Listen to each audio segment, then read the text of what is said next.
having our house painted and we're having carpet done, what should we do first? I get asked this question on almost every estimate where they're putting a floor, and it's a great question.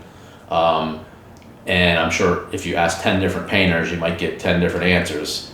For us, we want to have everything finished first. So we want the carpet in. And you might say, well, if we put the carpet in, and you're going to paint on top of carpet, brand new carpet, it might make people a little leery. But the reason we do that is typically when carpet layers put the carpet in, it might come in a roll. They might have to roll it up onto the wall a little bit. The freshly painted walls that aren't cured and they're soft, and they leave little scratches on the walls. And guess what?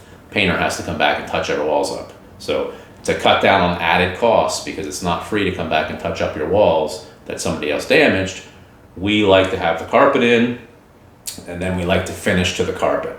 So we can finish the baseboard, we can finish the walls, protect the carpet, and you have a great finished project. So that's the answer to that. Do the carpet first.